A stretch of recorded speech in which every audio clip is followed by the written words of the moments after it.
Studio की धमाकेदार प्रस्तुति।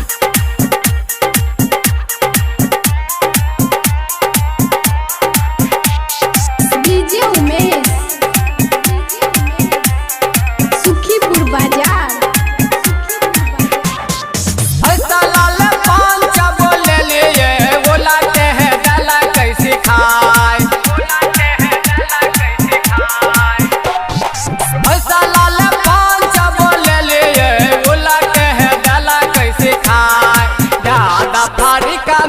बाबू सब झगड़ा दिल कैला गाय ज्यादा फारिका में हो काका झगड़ा दिल कैला गाय।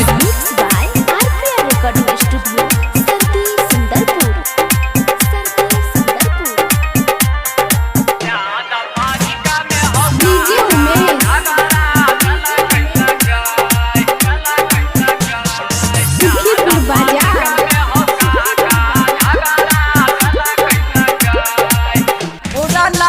मने हमारा साधे लग झगड़ा के फायदा पाँच उठेलक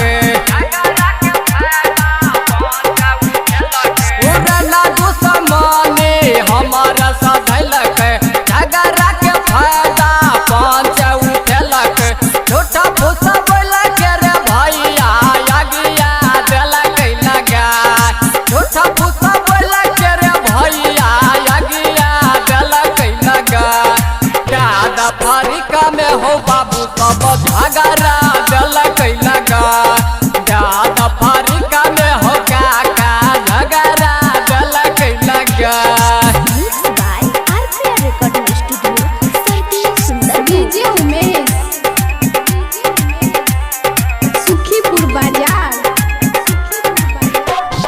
चाहिए पर बिकै छै आज कल के पंचारे 500 के भे गलै बहुत घमंड रे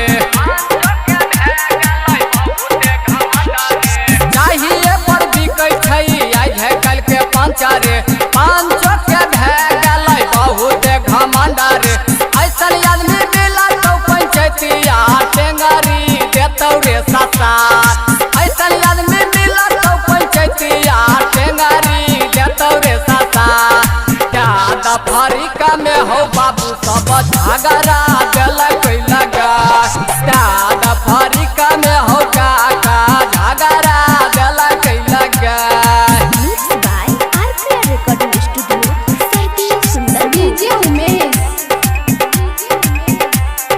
सुखीपुर बाजार।